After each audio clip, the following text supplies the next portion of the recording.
afraid? Yes.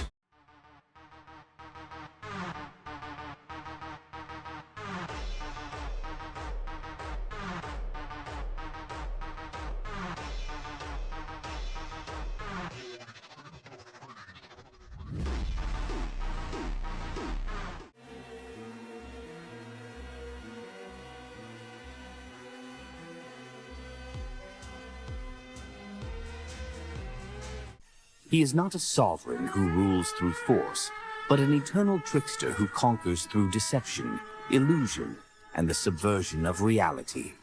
The celestial worthy's authority is absolute, permeating the unseen layers of the universe and guiding the hidden motions of destiny's grand design. To encounter him is to face the eternal cycle of order and chaos, a force that transcends gods and mortals alike, standing as the enigmatic core at the heart of the mystic cosmos. This cosmic entity, inscrutable and unfathomable, remains the ultimate paradox, both creator and destroyer, order and chaos, ruler and puppet. Such is the nature of the celestial worthy of heaven and earth for blessings. No being, deity, god, outer entity, or angel dares to openly oppose his unfathomable authority. This means that the death of the celestial worthy is more thorough. No matter where you are, everyone is always connected. I've also mentioned that if you address Mr. Fool using anything other than his 3-lined honorific name, or attempt to invoke him without following the proper ritual, I can't guarantee that he will be the one who responds. It might even lead to perilous encounters. Now, I can offer you a clear answer. Under those circumstances, the response you receive could very well be from the celestial worthy of heaven and earth for blessings.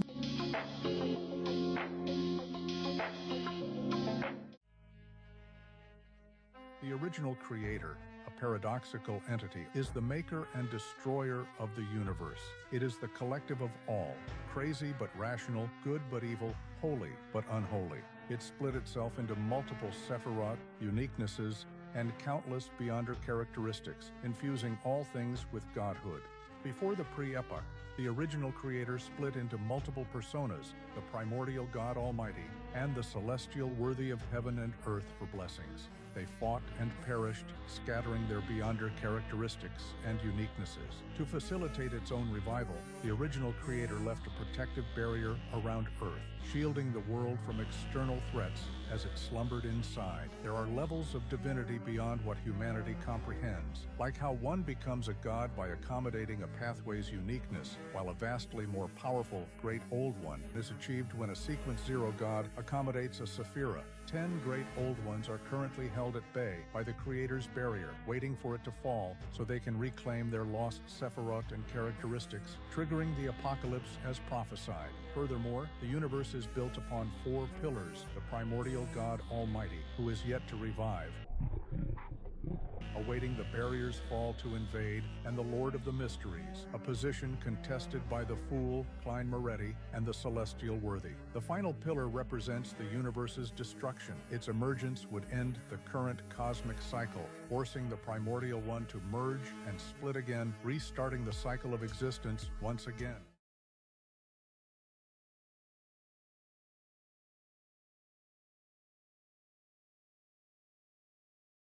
And if no one gives up and persists until the end, there won't be a winner. He will be the winner. Klein looked at him and said with a smile, "Anyway, do you want to take the bet?" Amon stroked the crystal monocle and made a tisk like Medici. "You're really crazy." Klein replied with a smile, "In the eyes of others, this is indeed insane. But to me, it's just a choice."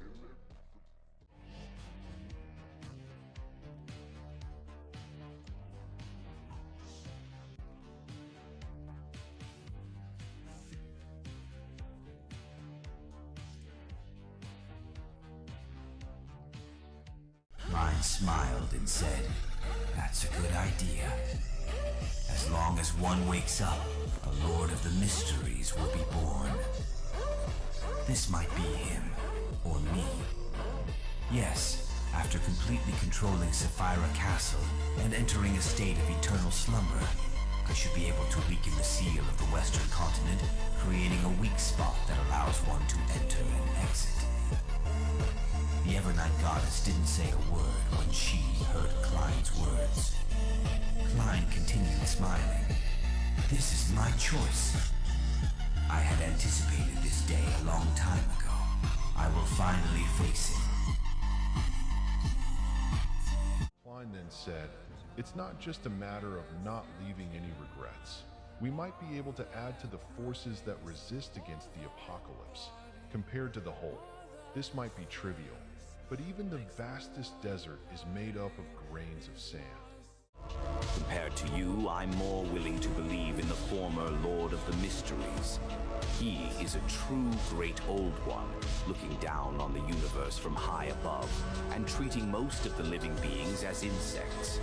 This would make him distance himself from reality. I'll get the Lord of the Mysteries to promise me certain things. To him, it's very simple and worthless. I won't lose too much, just myself. There are always some things that are more important than others.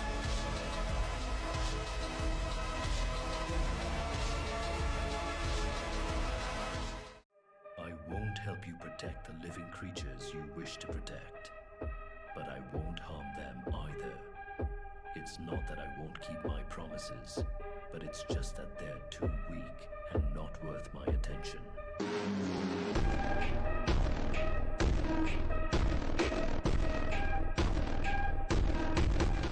The young boy asked, "But why do this? Why go so far to protect everyone else?" Klein finally smiled, as if finally learning something that he thought he had learned long ago.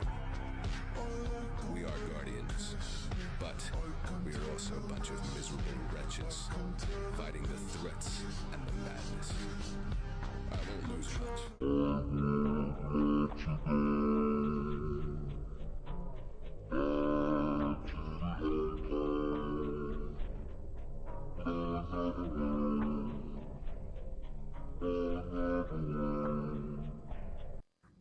When I fully awaken this time, except for the strongest and most intense parts of Joe Mingrui and Klein Moretti's emotions and humanity, everything else might no longer be the me of now. As for whether it's tiring, of course it's very tiring, but there's no choice. Someone has to do this, right? Lumien's thoughts were jumbled and chaotic. He opened his mouth and said, "Is it worth it?"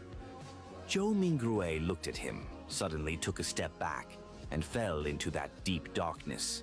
It's worth it. Just then, at the huge chair at the top of the bronze long table, a figure gradually took shape. He was within the gray fog, his figure quite blurry, allowing Lumien and the others to only clearly see a silk top hat and a black long coat. Looking at this, both familiar and unfamiliar figure, Madam Justice took a breath, stood up, curtsied with a slight bent of her knees, saying, "Good afternoon, Mr. Fool."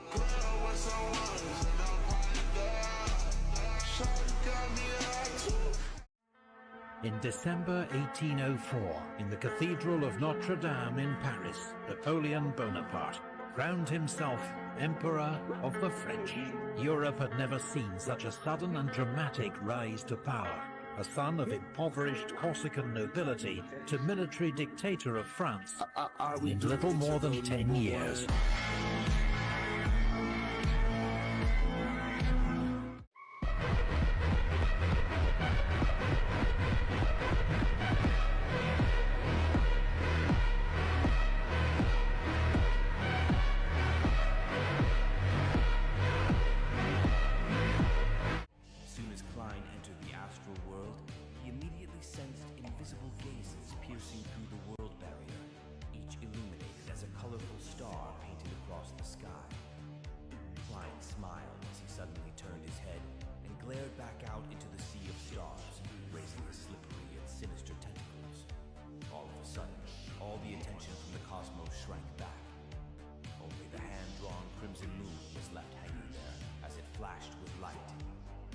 Chaotic astral world had now fallen into silence.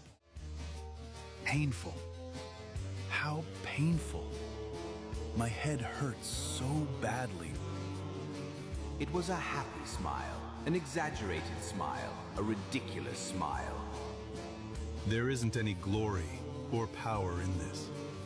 Only pain, curses, and responsibility. Are you scared?